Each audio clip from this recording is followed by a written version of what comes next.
हमने उस समय भी दावा किया था कि सातों की सातों सीटें जीतेंगे और उसका रिजल्ट आप देखिए कि 7 में से 5 सीटें हम कांग्रेस की जीत के जिले से गए हैं। और मैं कह रहा हूं इस क्रांति की शुरुआत हमारा झुंझुनू जिला तय करेगा और मोदी जी इस बात से सबक ले लें। और आज आपके मीडिया के बंधु और मेरे सभी टीम के सामने ये दावा कर रहा हूं कि झुंझुनू जिले की लोकसभा की सीट भी कांग्रेस पार्टी का कार्यकर्ता जीतेगा और वो आग यहाँ से चिंगारी भड़केगी जो पूरे प्रदेश में और पूरे देश। प्रधानमंत्री मोदी जी ने खुद राहुल गांधी जी का मिमिक्री किया था। तो जब देश का नेता, पार्लियामेंट का नेता है, वो ऐसी कर सकते हैं तो कहाँ किसी अगर पार्लियामेंट चलेगी नहीं चलेगी, मोदी तेरी तानाशाही नहीं चलेगी नहीं चलेगी। बीजेपी होश में आओ, होश में आओ, होश में आओ। बीजेपी होश में आओ। जिंदाबाद कांग्रेस पार्टी, जिंदाबाद कांग्रेस पार्टी, जिंदाबाद। नहीं चलेगी नहीं चलेगी, मोदी तेरी तानाशाही नहीं चलेगी नहीं चलेगी। बीजेपी होश में आओ, होश में आओ, होश में आओ। बीजेपी होश में आओ।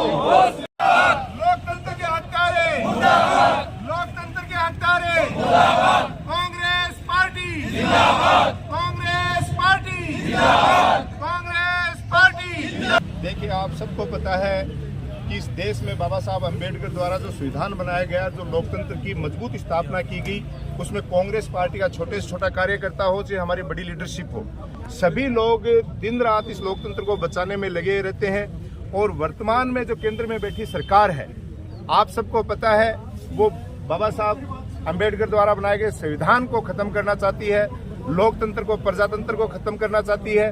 और जो भी लोग सांसद इनके खिलाफ बोलते हैं उनका निलंबन कर दिया जाता है। ये लोग एक ही चीज चाहते हैं कि जिस तरीके से तानाशाही हिटलर ने की, ये हिटलर शाही यहाँ लागू करना चाहते हैं। इस तरीके के कानून लागू करना चाहते हैं ताकि आम जनता को फायदा नहीं मिले। और जो भी इनके विपक्ष में बोले, जनता के चुने हुए प्रतिनिधि, क्योंकि एक सांसद नहीं बोलता है, वो लाखों लोगों का प्रतिनिधित्व करने वाला व्यक्ति सांसद होता है, वो बोलता है, जनता की आवाज बन के वहाँ बोलता है। तो उस जनता की आवाज को कुचलने का काम ये करते हैं और उन लोगों को निलंबन कर दिया जाता है। देश की आजादी के बाद में सबसे बड़ी घटना कि एक साथ 146 के लगभग सांसदों का निलंबन कर दिया गया है। ये लोकतंत्र की हत्या करने जैसा है। और जब लोग अपने मुद्दों की बात करते हैं तो ये जाति और धर्म की बात कही जाती है कि हम लोकतांत्रिक पदों पे बैठे लोग हैं, हम जाति और धर्म की बात करने वाले लोग नहीं हैं। और जब उनके ऊपर खुद पे आती है, आपने देखा पिछले दिनों में, ज्यादा लंबी बात नहीं करना चाहता, तब ये लोग जाति और धर्म के नाम पे आ जाते हैं। लेकिन जब हमारी पहलवान बेटियां जंतर मंतर पे बैठी थी, इन्होंने कानों पे जू नहीं रेंगी। कल तो हमारी बेटी साक्षी मलिक, जिसने पूरे विश्व में हमारा देश का नाम रोशन किया था, उसने परेशान होकर इन लोगों से और कुश्ती से इस्तीफा दे दिया, लेकिन ये चू नहीं बोले। हमारे किसान भाई 800 से ऊपर शहादत दे दी किसान आंदोलन के रूप में। इन्होंने संसद में उनको श्रद्धांजलि देना तो दूर, और उनके लिए जो अपशब्द कहे, मैं मेरे मुंह से बोलना भी नहीं चाहता। तो मैं इतना ही कहना चाहता हूं कि आज लोकतंत्र खतरे में है। और आप सबको पता है कि कांग्रेस पार्टी का कार्यकर्ता देश की आजादी के समय में भी अपने की प्राणों की आहुति देने में पीछे नहीं हटा था। और आज भी इनकी तानाशाही प्रवृत्ति के खिलाफ हमने एक सांकेतिक धरना दे रहे हैं, जो हमारे केंद्रीय नेतृत्व है खड़गे साहब और हमारे यहाँ के स्टेट के अध्यक्ष रोहतास राजी के नेतृत्व में पूरे जिलों में दिया जा रहा है। उसकी ये शुरुआत यहाँ से कर दी है।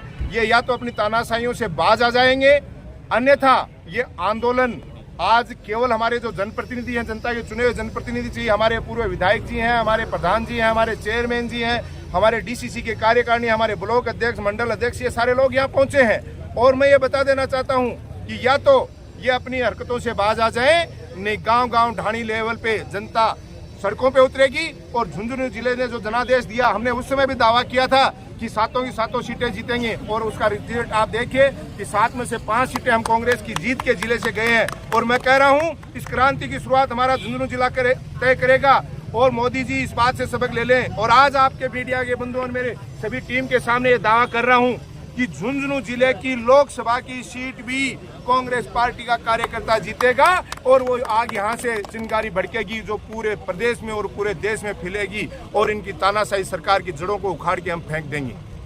प्रदर्शन में, धरने में एक भी और लोकसभा में हमारे 6 विधायक हैं। आप सबको पता है कि विधानसभा में शपथ की प्रक्रियाएं चल रही हैं, नए नए विधायक चुन के गए हैं। लोकतांत्रिक प्रक्रिया में उन सब लोगों को हमारी सबसे बात हुई है।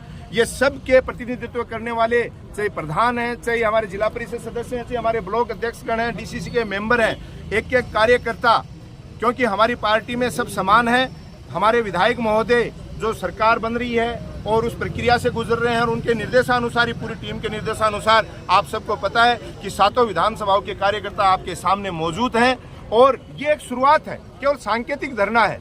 मैं कह रहा हूँ ये केवल चिंगारी है और आने वाले दिनों में हमारे विधायक ही नहीं, हमारा छोटा छोटा कार्यकर्ता और हमारी लीडरशिप, चाहे वो स्टेट की हो, डोटासरा जी के नेतृत्व में हो, और चाहे हमारे आदरणीय खड़गे साहब और राहुल गांधी जी के नेतृत्व में हो, हम सब लोग एक ही जाजम पे। और ये बात आपको मैंने विधानसभा चुनाव से पहले भी कह दी थी कि कांग्रेस का कार्यकर्ता एकजुट हो चुका है। उस समय भी आप लोग, कई लोग मजाक उड़ाते थे इस बात को, और उस बात का रिजल्ट हमारे झुंझुनू के कांग्रेस कार्यकर्ताओं ने 7 में से 5 सीटें जिता के भेजी। और यही आज फिर दावा कर रहा हूँ कि कांग्रेस एकजुट है, हमारे विधायक एकजुट है, हमारे सारा कार्यकर्ता एकजुट है, और झुंझुनू लोकसभा सीट भी यहां से जीत के भेजेंगे। और हमारा कार्यकर्ता मोदी जी की इन तानाशाहियों के खिलाफ हम सड़कों पे लड़ रहे हैं और वो लोग संसद में लड़ने का काम करेंगे। तो हिंदुस्तान में क्यों नहीं? रही बात लोकतंत्र की, आप देखिए कि 20-20 बिल पार्लियामेंट में पास हो रहे हैं, वहाँ पे 146 सांसदों को बाहर कर दिया। कहाँ है लोकतंत्र? उनको शामिल करते। हमारे सांसद जो थे या अदर पार्टियों के जो शायद अलाइज जो थे, वो डिमांड तो यही कर रहे थे कि सुरक्षा में चूक हुई, उस पर डिबेट की जाए, और जो 20 बिल पास हुए हैं उसमें उनको शेयर करते, डिबेट होती। आप देखिए टेलीकॉम एक ऐसा सेक्टर है जो नए कानून लाए हैं। 1.5 लाख करोड़ जब सब्सक्राइबर थे वही आई थी, आज 88 करोड़ हो गए। ये कहाँ का न्याय है? कहाँ की ट्रांसपेरेंसी है? मैं कह रहा हूँ बहुत बड़ा भ्रष्टाचार है, और ये बीजेपी की तानाशाही लंबी नहीं चलेगी।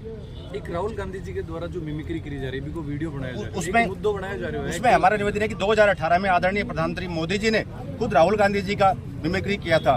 तो जब देश का नेता, पार्लियामेंट का नेता है, वो ऐसी कर सकते हैं, तो कहाँ किसी अगर पार्लियामेंट मेंबर ने किया है तो हम ये उनका समर्थन नहीं करते कि उनको नहीं करना चाहिए था, लेकिन उनको एक्सपेल करना ये कहाँ का न्याय है? उनको संसद से बाहर करना न्याय नहीं है। लोकतंत्र में डिबेट होनी चाहिए, और 20-20 बिल पास कर दिए गए। तो इसमें जनता की भागीदारी, एक सांसद जैसा हमारे अध्यक्ष जी ने बताया कि एक सांसद है वो अकेला नहीं है, वो उस जिले का, उस लोकसभा का प्रतिनिधित्व करते हैं जिसमें लाखों लोग शामिल हैं। तो मैं समझता हूँ लोकतंत्र के गला घोटने की प्रक्रिया है, इसकी बिल्कुल हम निंदा करते हैं और सिरे से खारिज करते हैं, और लोकतंत्र को बहाली होनी चाहिए। इन्हीं शब्दों के साथ बहुत बहुत धन्यवाद। नारे लगवाऊंगा तो सभी उसमें कृपया करके हाथ ऊंचा करके नारा लगाइए। कांग्रेस पार्टी जिंदाबाद, कांग्रेस पार्टी जिंदाबाद, कांग्रेस पार्टी जिंदाबाद। लोकतंत्र के हत्यारे